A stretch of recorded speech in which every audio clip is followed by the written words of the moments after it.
Okay, we are live, ready to go here. This is the Hayless Winters Grazing webinar or live training. I'm your host, Chris Stelzer, and if you don't know who I am the host of the Agricultural Insights podcast, where I interview real farmers and ranchers and on topics about permaculture, grazing, stockmanship, nutrition, aquaponics, vegetables. So there's really a broad range of information, and you can find out more at agriculturalinsights.com, but that's probably how most of you found me. So I'd like to introduce my friend and host who will be providing all this fantastic information tonight. His name is Jim Elizondo. He's currently ranching in Florida. Jim, thank you for being here at this webinar. Thank you for having me, Chris, and thank you everyone for listening. Yeah, thank you very much for coming. We definitely appreciate it. So, man, I'm really excited because, like I said, it's starting to get cold here. I know a lot of the stuff to achieve a hayless grazing system happens before it starts to get cold. But yeah, let's get started with the first slide, Jim. And before I let you talk and share your knowledge with us, Jim, let me just say that this might be for you if, and I have a slide up here for those of you listening on the phone.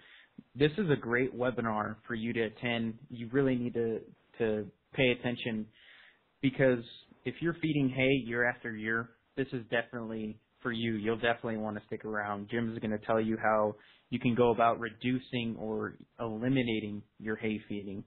And this is also for you if you want your livestock to work for you instead of the other way around. I know sometimes, we all feel like we're doing everything for our livestock to ensure their well-being, but your livestock should actually be working for you and earning you money, and you're the boss. This is also for you if you feel like you want to stop the annoying chore of feeding hay. And I know a lot of us don't enjoy feeding hay. It requires us to start up the truck or the tractor. It's labor intensive. When it's cold out and raining or snowing, it is not a fun chore to do. So, this is also for you if you want to have healthier and more profitable livestock as well. And today, Jim is going to share with us some knowledge on how you can go about achieving all those things. So, Jim, I'm going to transition to the next slide on calving and nutrition, and I'm going to ask you to take over here. Okay.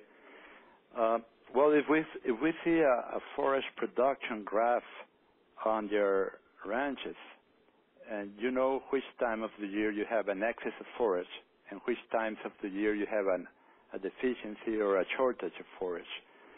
So the first thing that I would suggest is that you plan your calving season to match with when you have an excess of forage, because a cow, when she's going to calve, before calving on the last third of the gestation, her requirements go up. So that is when we would like her to start having a better nutrition. And if you can do it with nature, it will be cheaper and it will be healthier for the calf, because when we have our cows calving in the correct season, when everything is green and it's not so cold or snowing or freezing, the cow, by eating green grass, will have a better colostrum, which will convey a better immune system to the newborn.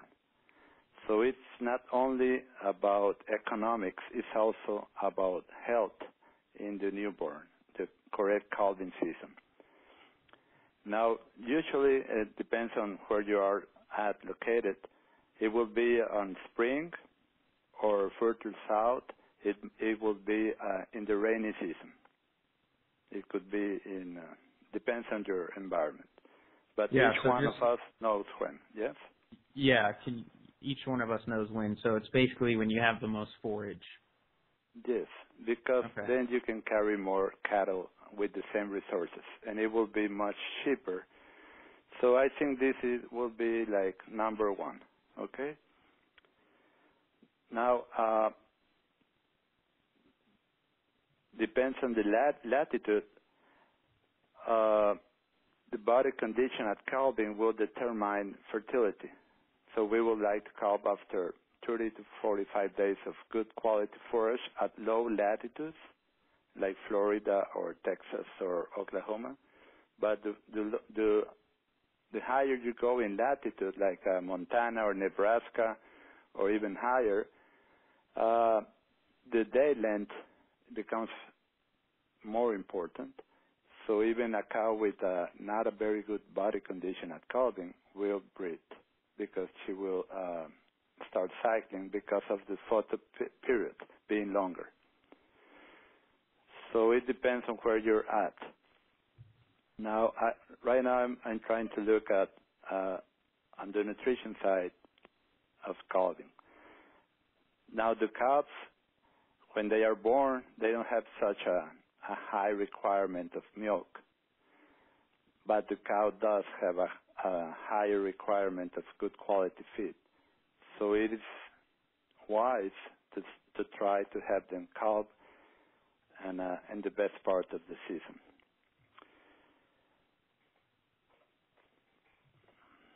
Now, as we all know, the calves will start growing, and then after 4 or 6 months of age, the milk is not so important. It just becomes a supplement of good bypass protein, and their performance is more affected by the quality of the grass they are eating after 4 or 6 months of age.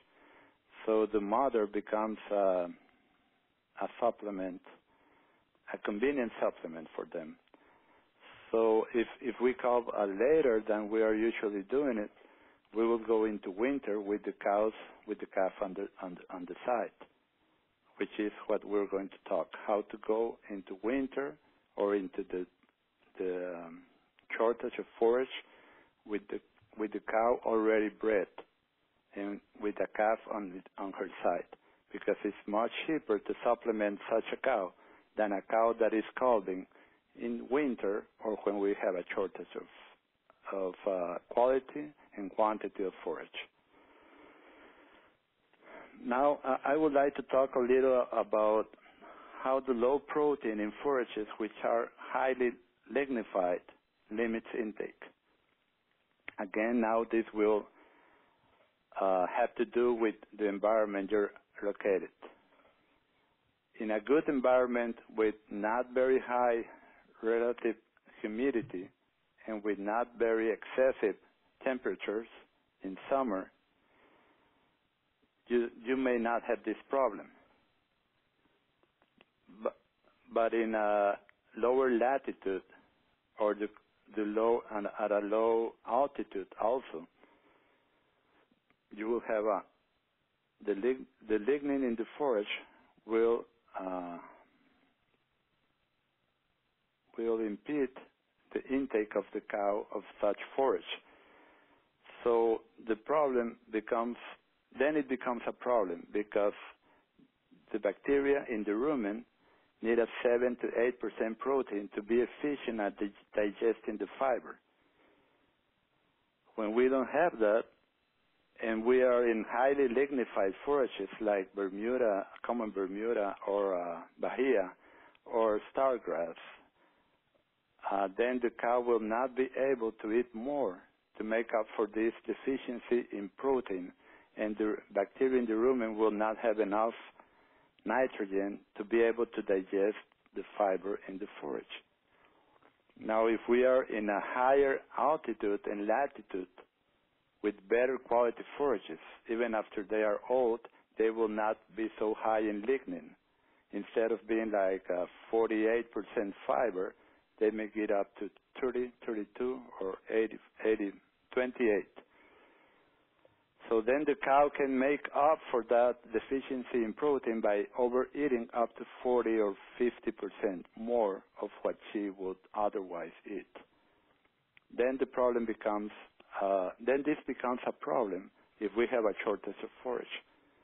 So that supplement in protein at the 7 to 8% level of the total ration we make the cow more efficient at digesting such forage and extracting more nutrients out of it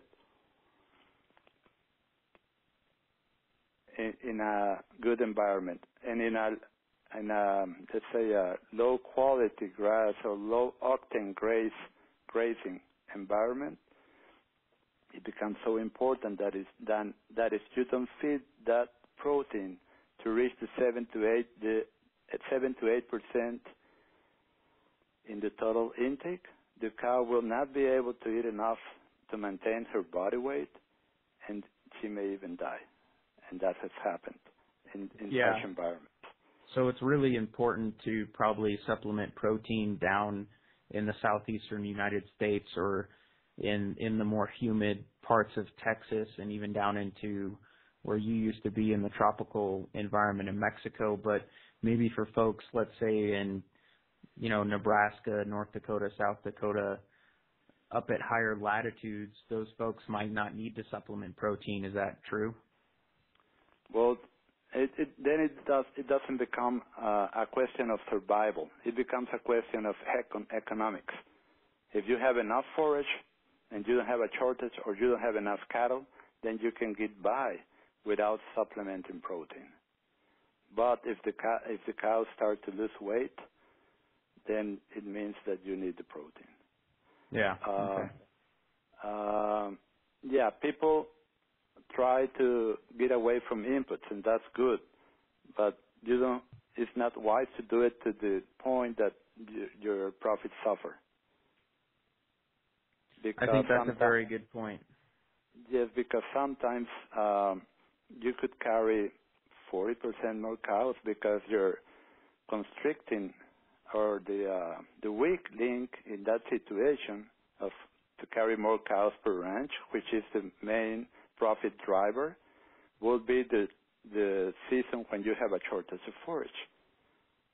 So if you want to be sustainable and make more sustainable profits, you have to address that problem. And the easiest way to do it is by increasing the efficiency not only of harvest but of digestion of such forage. Okay. Saying this, that being said, I would like to talk about what is the best supplement to use on stockpile forages. Mature stockpile forages are very high in percentage of oxygen of the total dry matter or soluble carbohydrates.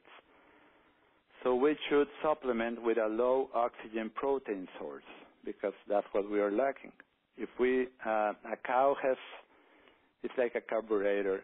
She needs like a 40.5% oxygen in the total dry matter intake.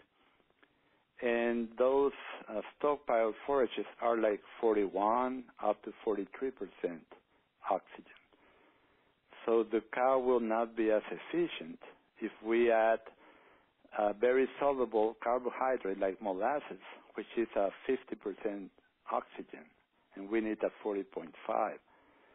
So it's better to use something that fits, like cottonseed meal, soybean meal, flaxseed meal, which are from 32 to 34% oxygen and are very high in protein.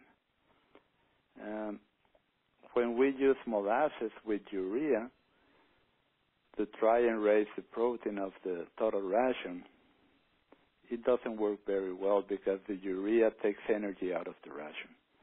So I think it's more cost effective to use the lowest natural protein, vegetable protein you can use, the lowest cost per unit of protein, and then feed the animals in a way that they all have access to it so they can all eat. That means enough bunk space.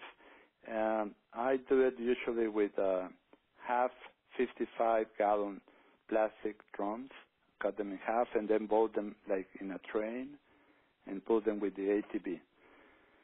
So you need enough of those so they can all eat at the same time if you don't want to use salt as a limiter. If you don't have enough of those, then you can mix it with mixing salt, but it becomes another chore. So I think it's easier to use just use more feed bunks of those half drums of plastic. They're very cheap and easy to make. Now, I would like to talk about how can we increase the harvest efficiency of our stockpiled forage, because once we have it and we have let it grow through the growing season and now we're ready to start grazing it, we want the cow to get the best nutrition we can. And we do that by moving them frequently to keep an even plane of nutrition for a better performance of the cow through the same diet going in the rumen, which works as a batch system for the bacteria to be able to digest it. If they are getting the same quality of forage coming in all day, then they become more efficient because they change the population and the ratio of protozoa to cellulolytic bacteria to be to the diet that they are getting. But if we leave them for, say, 3 days in the same paddock, they will not only fall and dung and not eat it, but the bacteria will also not be able to adjust to the change in quality, because the first day they will eat the best part of the grass, so high quality comes in the rumen. Bacteria adjust to that. Then next day they have to graze lower. Then the bacteria have to adjust. And it takes from 3 to 7 days to adjust. And then on the third day, they are eating the rank forage that is left, and they are eating much less at the same time. They may start eating 30 pounds of dry matter and end eating 15, and of a lower quality. So no wonder the cows don't have a good performance. But if we can move them like 3 to 4 times a day and have them eat it all, we can get a better efficiency, harvest efficiency, than if we make hay, because hay always has some waste, as we all know, not only in the feeding, but when you make it. There is waste of leaves, waste of forage. So if we can do this, we not only live, we don't only not spend the money to make the hay, and we don't lose the quality of such hay if it rains, because stockpile forage keeps the quality better than a rained-on hay. Well, it also depends on environment. But we also get the good performance in the animal because she has a stable or level diet all day long. And with the supplement, increasing the protein in the total ration, then she's able to digest that forage, and we can see that in the manure. The manure will look well digested. Oh, my computer went off. There. Okay. The manure will be well digested, and we can check that with our boot, move the manure, and see the particles of the forage, which is the fiber, to see if it's well digested or not. That will tell us a lot. If the manure starts to stack up, but it's well digested, then we're doing okay. If it's not well digested, then we need to change something. Usually we need to go up in protein, because sometimes forages go down in protein, especially if they are over 2 or 3 years old. Now, when we do this, when we are moving them frequently, that produces competition between the animals. So they start to eat faster. And cows that are laying down, when you come, and even if they are full and they don't want to eat another bite, when you move the fence and you call them, they hear your voice, everybody gets up and comes running, because if they don't eat fast, they won't get any, because the neighbor will eat it all. Then there is another thing that's very interesting. when they get up, the first thing they do is they take a dump. They urinate and they defecate. And when they go into the next break, which is very, let's say, very short, they all start to graze. And they're not walking around. They just go in and put their head down and start eating. And that's what improves the harvest efficiency, that they are not falling and dunging and dragging their feet with manure through the grass. So now they only concentrate on eating. So this is until you do it, then you can appreciate it, or you can see it in a video. Now, when the forages become highly lignified, the Manure program becomes very important. In other situations, you can get by without a very good Manure program, but in this situation, where you're trying to get as much out of your forage as possible, you need a good Manure program. Why I say this? Because remember, the cows can overeat up to 40% to get their nitrogen through the protein for the bacteria in the rumen. Well, the minerals are the same. If your forages are not so high in lignin, like in the southeast, then they will overeat to try and get the ratio balance of, say, the calcium to phosphorus. Usually phosphorus is efficient. So if they cannot get the phosphorus by itself, they will try to get it by overeating. So that should be addressed too. Now, the way we do our planning for this, I wanted to talk a little about planning for winter or drought.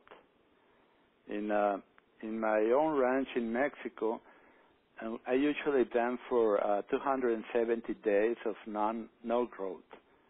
That's 9 months. So what I do is a simple system of putting aside half of the ranch, and because we get 3 months of good rainfall normally, that's when I start to rotate through half the ranch, and the other half I let it stockpile. In those 3 months of rain, I usually have enough forage growth to last for the next 9 months of drought, because over there the winter means drought. And then it becomes very simple to implement, because in that case I did half. In other environments you may get by with a third. So it depends on your rainfall, on the type of year you had, and on your goals. Maybe you want to take advantage in the drought to buy more cattle, or maybe not. Depends. Now, this works easier and better with electric fences. We have to remember that the electric fences are from 10 to 20 times less cost than barbed wire. I'm talking the interior fences to do this. It can be done by portable. Even the alleys going to water can be portable with cable, with airplane cable. Now, it has to be done correctly. What I see, the biggest problem is the ground system is not well installed, or there is not a high quality energizer with big capacity.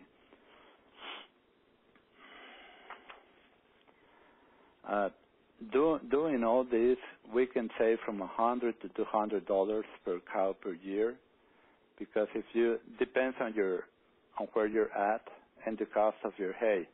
But here in Florida, north central Florida, where hay is like $45 an acre, a round bale, from $40 to $50 a round bale,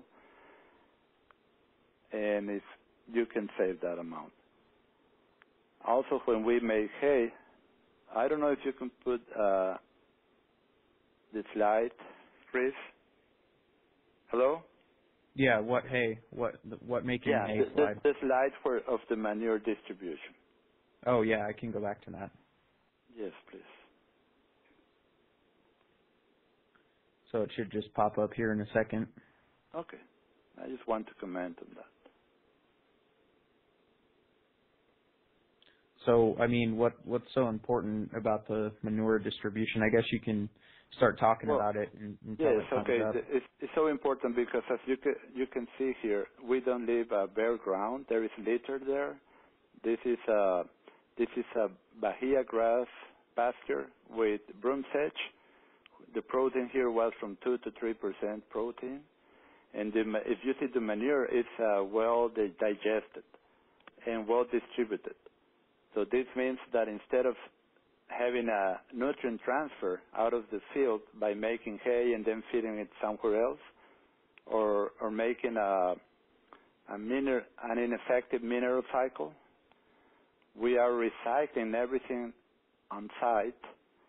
And next year, this got much better. This was in January. The picture was taken, and the cows can recycle nutrients much better and be healthier because they are out in the sun, and they were shiny, if you can see the first picture.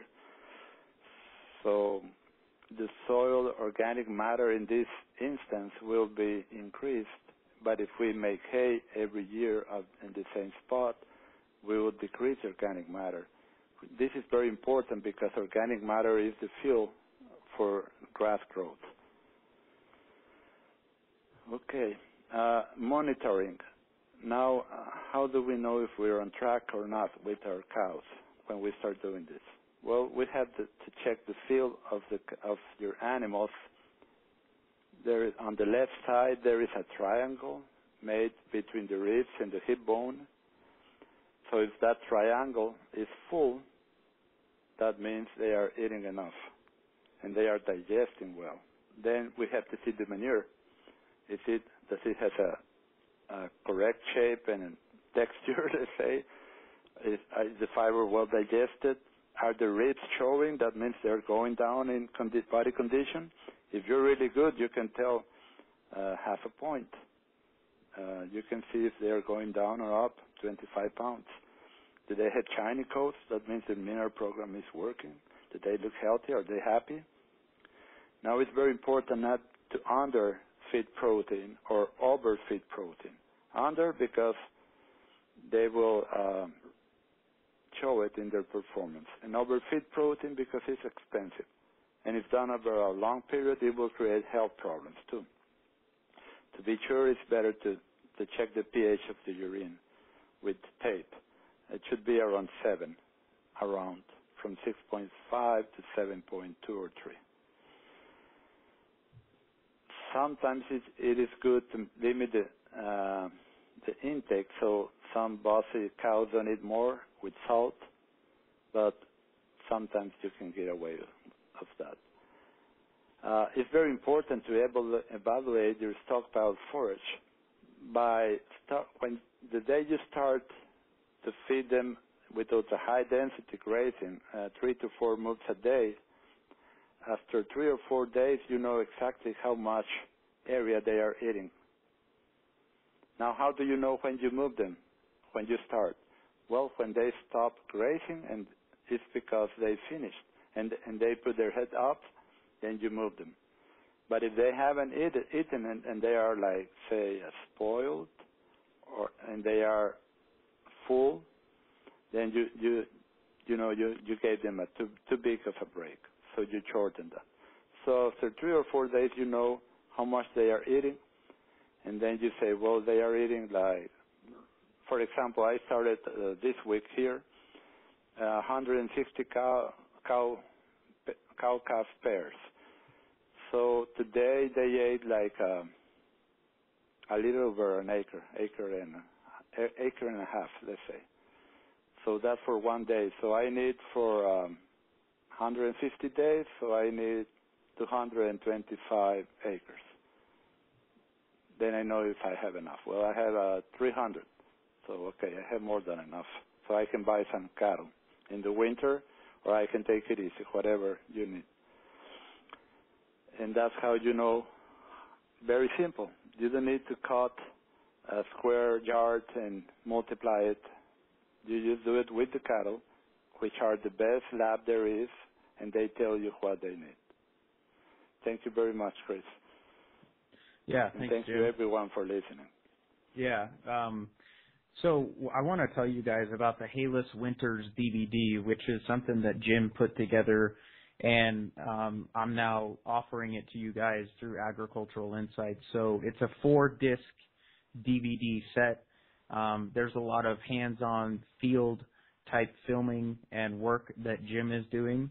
And then he also brings you back into the classroom where you can talk about some of this more detailed stuff, about the nutrition, and, some calculations you need to do, and more specifics about monitoring as well. So, here's what'll happen when you order that DVD and watch it.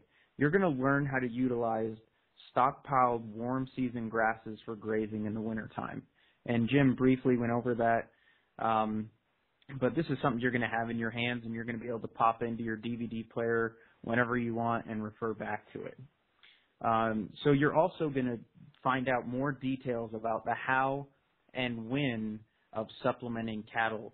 Now, there's some different situations out there that Jim talked about depending on your location, so you're going to understand that in much greater detail, and you're going to have the power of understanding whether or not you should be supplementing, or maybe you don't need to supplement as much, or maybe not even at all.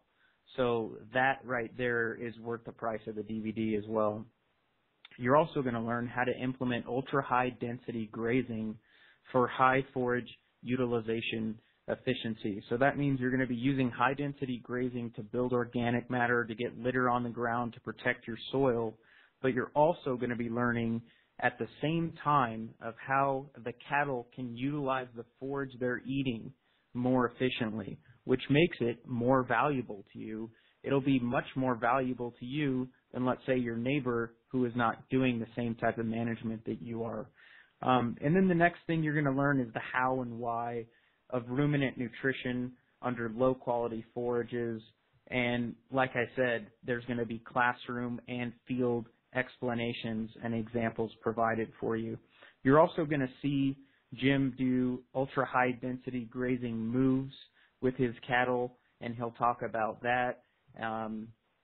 Some really great pointers there of what to look for while you're moving the cattle and how to determine how much grass or forage to give them, like Jim briefly explained in this live training. And then you're going to watch cattle in good body condition on frosted, low-quality grass in the wintertime, which is a very hard thing to achieve, especially down in the southeast where Jim is as well. So that's the Hayless Winters DVD. And you might be asking yourself, okay, so what? What does this mean to me? I mean, if I get this DVD, what is that going to mean? Well, it means you're going to have more freedom. That means you're going to be doing less hay feeding, which means you're going to have more time, right? So your quality of life is probably going to dramatically improve, because I have fed hay. I think we all have fed hay in the middle of the winter time when it's freezing cold, raining, snowing, sleeting, and the wind's blowing, and the last thing you want to be doing is freezing your butt off out there. So you're also going to learn, well, what it will mean for you is increased profitability, because, and I like the old saying, I think it's true today as it is ever, a penny saved is a penny earned. So any money that you don't spend on hay is going back into your pocket, essentially. That's money that you've saved that you can put in your pocket to do with what you want. And oftentimes we all know that feeding hay is one of the largest expenses associated with keeping livestock. So a penny saved is a penny earned. And it's going to be a more enjoyable experience, especially if you're looking to pass on your farm or ranch to the next generation. Some of these monotonous tasks like feeding hay are the reason that a lot of younger people are leaving our farms and ranches. It's an epidemic right now in this country. And I think it would be, wouldn't you want to improve the quality of life and the enjoyability of ranching and farming, which is what you love to do, obviously, since you're listening to this webinar. And you're also going to learn a new way of raising cattle, and it's the way that nature intended. So right now you might be thinking, hey, I can't afford this DVD. Well, first of all, you don't even know how much it is, right? So there's that. It is really affordable, and I'll tell you the price here in a minute. But you also might be thinking, well, let me talk about the affordability thing for a minute. I mean, if you're feeding any amount of hay to your livestock right now, you can't afford not to get this DVD. That's how important it is. That's money that you're, almost throwing down the drain on hay. Wouldn't you rather spend the money on the DVD, learn how to do it the right way, reduce or eliminate your hay feeding completely? And another objection you might be having right now is, I'm too busy for this. I don't even know. I don't want to order it. I'm too busy to sit down and watch a DVD. Well, I mean, are you too busy to improve the profitability of ranch, of running around? Because, the most successful ranchers I know, and I've worked with 3 of them on 2 different continents, they have free time. They have lots of free time to do what they want, to spend with their family or their grandchildren. So, you're not too busy to learn new information. And another objection you might have is, this isn't the right time for me. I don't have time right now. Winter's coming up, the holidays are coming up. Well, I mean, if this isn't the right time for you, if you don't have the time to go and improve your business, then, I would say don't buy the DVD then, because obviously you're not interested in increasing your profitability and, learning a new way, how to raise cattle in a sustainable way that's much more enjoyable. So here's the price. Today only, and I've been selling this for a little bit, but for today only, it's $99. And that is shipped to your house. I think I charge $7 for shipping to get to your house. So only $99, a beautiful DVD. It's a 4-disc DVD set. Today only, $99. The price is going to go up tomorrow morning when I wake up and change it. So I hope you take advantage of this. And to show you how confident I am in the Hayless Winners DVD, if you buy it and you don't like it and you watch the entire thing, you have your entire family over to watch it, and you still don't like it, if you contact me, I will fully refund your money within that 30-day period, no questions asked. That's my guarantee to you. No one else out there makes guarantees like this. I'm putting all the risk on me, and that's how confident I am in Jim and this DVD. So 30-day full money back guarantee, no questions asked. So, and if you want to order the DVD, which I encourage you to do, you go to agriculturalinsights.com/Hayless, and that's HAYLESS. Again, that website is agriculturalinsights.com/Hayless. Jim, I wanted to thank you for your time. And do you have anything to add about the DVD? Well, I think it came out very good. I like it, and you can get all the information there. I think it's well explained, and it's easier to start when you see it being done. Even if it's on a video, you see the actual moves and the points and what you have to look for. And the classroom is good too. I like it. I hope all that get it enjoy it. Yeah, absolutely. It's information that you can start using right now. And also, guys and girls out there, if you go to agriculturalinsights.com/Hayless, you get to try before you buy. I've actually edited this took me hours. I edited down the DVD into a 2 or 3 minute video that gives you a preview of the actual DVD of the content within the DVD. So not only do you get the 30-day money-back guarantee from me, you get to preview it before you purchase it. So again, agriculturalinsights.com/Hayless. Check it out. Price goes up tomorrow, folks. So I highly encourage you to take advantage of the offer right now. And with that, I think we're going to end this live training with Jim Elizondo. Jim, thank you so much for being here, and I hope to have you back again. Sure. Thank you very much, Chris, and good night to everyone. Yeah, and thank you for coming and spending this Wednesday evening with us. None of the stuff that I do at Agricultural Insights could happen without you folks. So really, thank you very much. Have a good night.